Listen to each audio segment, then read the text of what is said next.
அனைவருக்கும் வணக்கம். மகர ராசினியர்களுக்கு நிகழ இருக்கும் புதன் வக்ர நிவர்த்தியின் காரணமாக புதையல் யோகம் கிடைக்கக்கூடிய அளவிற்கு எண்ணற்ற நன்மைகள் உங்களுடைய வாழ்வில் ஏற்பட இருக்குதுங்க. அந்த வகையில் மகர ராசினியர்களுக்கு என்ன மாதிரியான நன்மைகள் எல்லாம் ஏற்பட இருக்கு, கிரக நிலைகளின் ரீதியாக அமையிருக்கும் சாதகங்கள் என்ன, பாதகங்கள் என்ன, மேலும் என்ன மாதிரியான முன்னேற்றங்கள் எல்லாம் உங்களுடைய வாழ்வில் ஏற்பட இருக்கு என்பது குறித்தான முழுமையான பதிவு தான் இந்த வீடியோல நம்ம விரிவா பார்க்க போகிறோம். அந்த வகையில் மகர ராசி சேர்ந்த உத்திராடம் 2ஆம் பாதம் முதல் திருவோணம் அவிட்டம் 2ஆம் பாதம் வரை உள்ள நட்சத்திரக்காரர்களுக்கு இத்தருணங்கள்ல குடும்ப சூழ்நிலை ரீதியாக புதனுடைய வக்ர நிவர்த்தியின் காரணமாக எந்த மாதிரியான நன்மைகள் எல்லாம் உங்களுடைய வாழ்வில் ஏற்பட இருக்கு என்று பார்க்கும்போது இக்காலகட்டத்தை பொறுத்த வரைக்கும் உங்களுடைய ராசிக்கு 3ஆம் இடத்தில் பல கிரகங்கள் இருப்பதும் குருவினுடைய பார்வை அந்த இடத்தில் கிடைப்பதும் உங்களுடைய தன்னம்பிக்கையும் வெற்றியினுடைய அளவையும் அதிகரிக்க செய்யக்கூடிய ஒரு கிரக சஞ்சாரமா அமைஞ்சிருக்குதுங்க.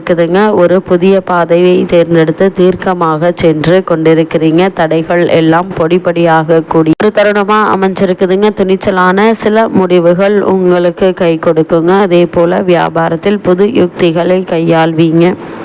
வியாபாரத்தில் புதிய யுக்திகளை கையாண்டு நல்ல ஒரு முன்னேற்றத்தை பெற இருக்கீங்க. உங்களுடைய ராசிக்கு சுகாதிபதி லாபாதிபதியான செவ்வாய் 2இல் சூரியனோடு இணைந்திருக்கிறார். அதோடு சுக்கிரன் வலிமையாக இருப்பதால பொருளாதாரத்தில் ஏற்றம் உண்டுங்க. வியாபாரத்தில் முன்னேற்றம் உண்டு. அதே போல் லாபங்கள் அதிகரிக்குங்க. நஷ்டங்களை ஈடுகட்டுவீங்க. இடம் வீடு வாங்கும் யோகம் உண்டுங்க. அதே போல் பணவரவு அதிகரிப்பதற்கான வாய்ப்புகள் அதிகம் இருக்கு. சேமிப்பு அதிகரிக்குங்க. உங்களுடைய ராசிக்கு 2ஆம் இடத்தை குரு பார்ப்பதால் பொருளாதார ரீதியான எந்த பிரச்சனைகள் வருவதற்கு வாய்ப்புகள் இல்லைங்க. வீட்டிற்கு தேவையான வெகு காலம் வாங்க வேண்டும் என்று நினைத்திருந்த ஆடம்பர பொருட்களையும் வாங்க அமைப்பு உண்டு என்பதை கிரகநிலைகள் மீண்டும் மீண்டும் உறுதியளிக்குது. அது மட்டும் இல்லாம மேலும் என்ன மாதிரியான விஷயங்கள்ல மகர ராசினியர்களான நீங்கள் சற்று கவனமாக இருக்க வேண்டும் என்று பார்க்கும்போது உங்களுடைய ராசிக்கு 2ஆம் இடத்தில் பல கிரகங்கள் இருப்பதால் குடும்பத்தில் நீங்களாக பிரச்சனைகளை ஏற்படுத்தி கொள்ள வேண்டாங்க. பேசுகின்ற பேச்சில் மிகுந்த கவனம் தேவைங்க. யாரிடம் என்ன பேசுகிறோம், எதற்காக பேசுகிறோம் என்பதை உணர்ந்து பேசுங்க. அதே போல் ஆகாரத்தில் கவனமாக எடுத்துக்கொள்ளுங்க. ஆரோக்கியத்தை குறைக்கக்கூடிய உணவு சாப்பிடும் அமைப்பு உண்டு. அதனால் உடல் ஆரோக்கியம் பாதிப்படையும் வாய்ப்பு உள்ளது என்பதை கிரகநிலைகள் முன்கூட்டியே அறிவுறுத்தும் பட்சத்தில் அதிக எச்சரிக்கையாகவும் கவனமாகவும் இருப்பது மிக மிக அவசியம் என்பதை கிரகநிலைகள் மீண்டும் மீண்டும் உறுதியளிக்குது. மகர ராசினியர்களை பொறுத்த வரைக்கும் இத்தருணங்கள்ல திருமண சம்பந்தமான முயற்சிகளை மேற்கொண்டு வரக்கூடியவர்கள் வரனை பற்றி தீர விசாரித்து ஆராய்ந்து அதற்கு பிறகு வரனை நிச்சயிப்பது உங்களுடைய எதிர்கால வாழ்க்கைக்கு நல்லதுங்க. அதே போல் பூர்வீக சொத்து சம்பந்தமான வழக்குகள் இருந்துச்சு அப்படின்னா அந்த வழக்குகள்ல சாதகமான தீர்ப்பினை தற்போது நீங்கள் தாராளமாக எதிர்பார்க்கலாம் என்பதையும் கிரகநிலைகள் மீண்டும் மீண்டும் உறுதியளிக்குதுங்க. அது மட்டும் இல்லாம மகர ராசினியர்களுக்கு புதனுடைய இந்த வக்ர நிவர்த்தியின் காரணமாக குடும்ப சூழ்நிலை ரீதியாகவும் மேலும் என்ன மாதிரியான நன்மைகள் எல்லாம் ஏற்பட இருக்கு என்று பார்க்கும்போது ஜென்ம ராசியில் செவ்வாய் சஞ்சரிப்பதால் உஷ்ண சம்பந்தமான பிணிகளால் உடல் ஆரோக்கியம் பாதிக்கப்படுவதற்கான வாய்ப்புகள் அதிகம் இருக்குதுங்க. வருமானம் போதிய அளவிற்கு இருப்பினும் எதிர்பாராத செலவுகள் ஏற்படுவதால் இக்காலகட்டத்தினுடைய கடைசியில் பணப்பற்றாக்குறை ஏற்படக்கூடுங்க. அதிக உஷ்ணத்தினால்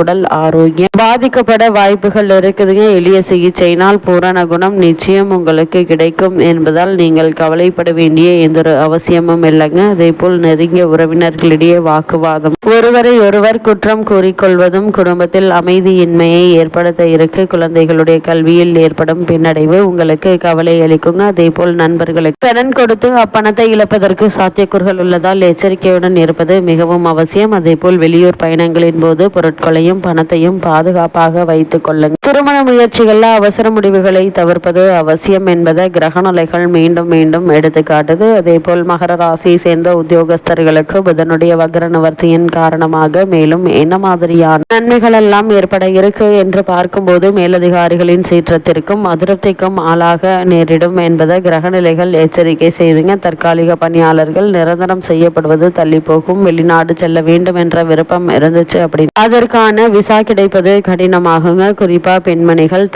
தங்களுடைய பணிகள்ல கவனமாக இருப்பது மிகவும் அவசியம் என்பதை கிரகநிலைகள் சுட்டிக்காட்டுது. அதே போல் புதிய வேலைக்கு முயற்சித்து வரும் அன்பர்கள் இடைத்தரகர்களால் ஏமாற்றப்படுவதற்கான வாய்ப்புகள் இருக்குதுங்க. ஜாக்கிரதையாக இருக்கும்படி கேட்டுக்கொள்ளுங்க. அதே போல் தொழில் மற்றும் வியாபாரம் செய்பவர்களுக்கு மேலும் என்ன மாதிரியான நன்மைகள் எல்லாம் ஏற்பட இருக்கு என்று பார்க்கும்போது நன்றாக நடந்து வந்த வியாபாரத்தில் திடீரென்று பின்னடைவு ஏற்படுவதற்கான வாய்ப்புகள் இருக்கு. சந்தையில் சரக்குகள் விற்பனையாகாமல் தங்கி போகுங்க. அதே போல் வங்கிகளில் ஒத்துழைப்பு குறையக்கூடும். கூட்டாளிகளினாலும் பிரச்சனைகள் ஏற்படுவதற்கான வாய்ப்புகள் இருக்குங்க. அதே போல ஏற்றுமதி துறையினருக்கு வெளிநாடுகளிலிருந்து வர வேண்டிய பாக்கிகள் மேலும் தாமதப்பட இருக்கு என்பதை கிரகநிலைகள் மீண்டும் மீண்டும் தெளிவுபடுத்துது. அதே போல இந்த மகர ராசி சேர்ந்த கலைத்துறையினருக்கு மேலும் என்ன மாதிரியான நன்மைகள் எல்லாம் ஏற்பட இருக்கு என்று பார்க்கும்போது கலைத்துறையினருக்கு வாய்ப்புகள் குறைய கொடுங்க. எதிர்பார்த்திருந்த பல நிகழ்ச்சிகள் ரத்தாக கூடும். வருமானம் பாதிக்கப்படுங்க. குறிப்பாக பரதநாட்டிய கலைஞர்கள்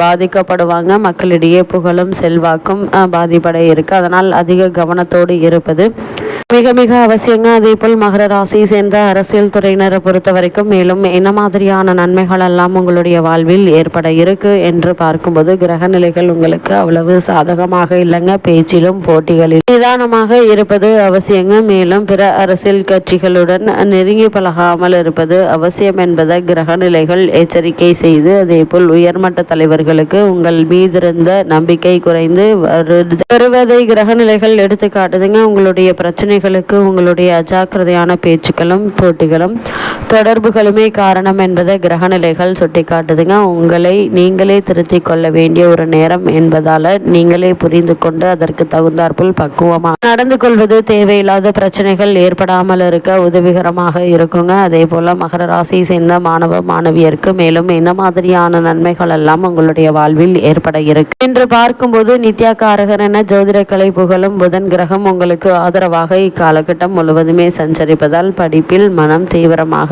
ஈடுபடுங்க. ஆசிரியர்களுடைய ஒத்துழைப்பு உங்களுக்கு உற்சாகத்தை ஏற்படுத்த இருக்கு. உயர்கல்விக்கு உதவிகள் கிடைக்குங்க. அதே போல் விவசாயத்துறையினரை பொறுத்த வரைக்கும் விவசாயத்துறைக்கு தொடர்பு கொண்டுள்ள கிரகங்கள் அனைத்தும் அனுகூலமாக சஞ்சரிப்பதால் விளைச்சலும் வருமானமும் எதிர்பார்க்கும் அளவிற்கு நிச்சயம் இருக்குங்க. பழைய கடன்கள் இருந்துச்சு அப்படின்னா அவற்றை அடைத்து உங்களுடைய பொருளாதார நிலையை சரி செய்து கொள்ள ஏற்ற ஒரு தருணமாகவும் அமைகிறது. அதே போல் இத்தருணங்கள்ல புதிய கிளைகள் திறக்கலாங்க. லாபம் நிச்சயம் கிடைக்குங்க. அதே போல பிரபல வெளிநாட்டு நிறுவனங்களுடன் வியாபார ஒப்பந்தம் கையெழுத்தாக இருக்கு. நிதி நிறுவனங்கள் ஒத்துழைக்குங்க. அதே போல மகர ராசியை சேர்ந்த பெண்மணிகளுக்கு புதனுடைய இந்த வக்ர நிவர்த்தியின் காரணமாக மேலும் என்ன மாதிரியான நன்மைகள் எல்லாம் உங்களுடைய வாழ்வில் ஏற்பட இருக்கு என்று பார்க்கும்போது இக்காலகட்டத்தை பொறுத்த வரைக்கும் முன்னேற்றமான ஒரு தருணம் என்று தாங்க சொல்ல வேண்டும். அதே போல் சூரியன் நிலை காரணமாக உஷ்ண சம்பந்தமான சரும உபாதைகள் உடலை வருதுங்க. எளிய சிகிச்சை உடனுக்குடன் உங்களுக்கு குணமளிக்குங்க. உங்களுடைய உடல் ஆரோக்கியத்தில் அதிகம் செலுத்துவது மிக மிக அவசியங்க. இத்தருணங்கள்ல கிரக நிலைகளின் ரீதியாக கூறப்படும் பரிகாரம்